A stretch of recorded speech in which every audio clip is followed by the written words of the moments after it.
This week we studied a portion of Emor. Among other commandments, this portion teaches us all about the major Jewish holidays, including Pesach, Shavuot, and Sukkot, the three major holidays. In a couple weeks, about 3 weeks, we'll be celebrating the holiday of Shavuot. And here is how the Torah described the holiday. Chapter 23, verse 21. You should proclaim this day as a holy celebration for you, and you should not perform any manual work. No name, no specific activity, just proclaim it as a holy day and refrain from mundane work. The Rabbi of Berdichov, Rabbi Levi Yitzchak of Berdichov, in his book Dushat Levi, writes on this week's portion that he was asked by a member of the community, how come the Torah does not name even the holiday? In other words, the holiday of Pesach and Shavuot and Sukkot that we just read about before, the Torah is mentioning them by a name. The holiday of Chag HaMatzot, the holiday of matzah, because we eat matzah on Pesach. The holiday of Sukkot.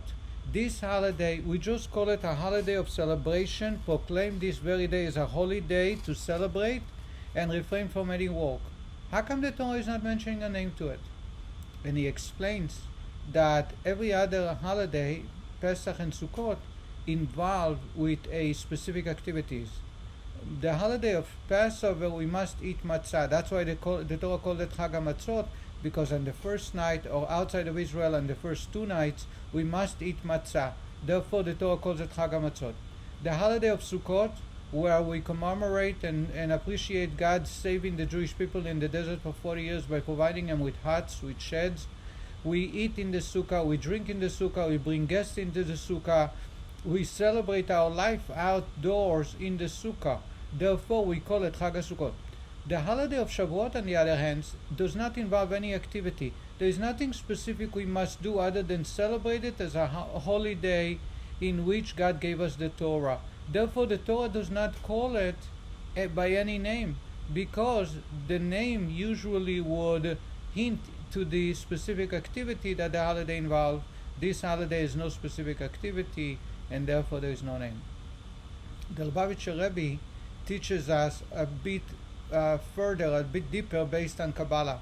The Rebbe says that every one of the other 2 holidays, the holiday of Passover and the holiday of Sukkot, are about a specific gift that we received from God. For example, Chag HaMatzot, the holiday of Passover, we thank God for freedom, and therefore it involves specific activity, eating matzah, to remember that the freedom should be acquired at all costs and every price, even if we needed to run away and give up all our comfort and past just for freedom. It's all worth it. And that's why we eat matzah, to remind us of this specific gift called freedom.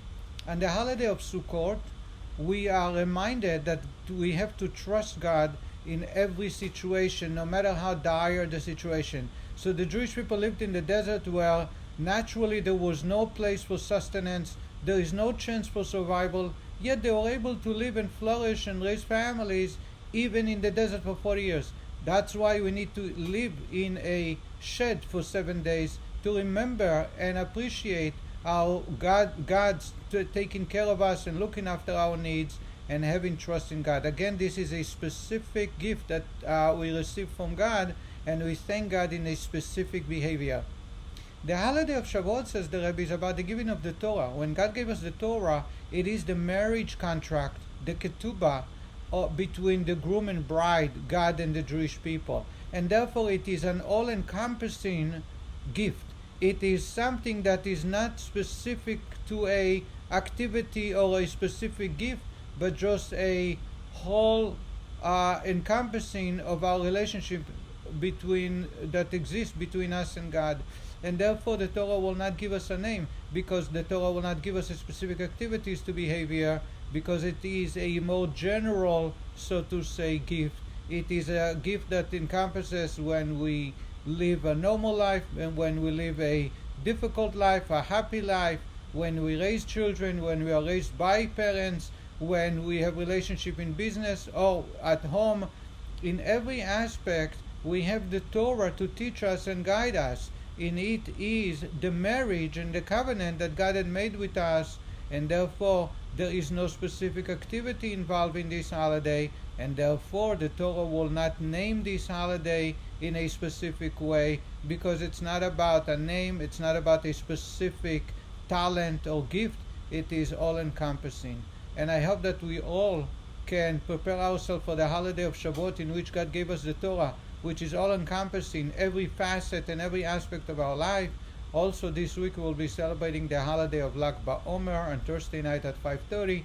There will be food for purchase, there will be bonfire, and we are bringing a very funny entertainer to cheer us all up and make us enjoy and have a healthy laughter, which we all are so much missing, of course amidst great social distance. So I hope to see you soon, and I want to wish you a good week.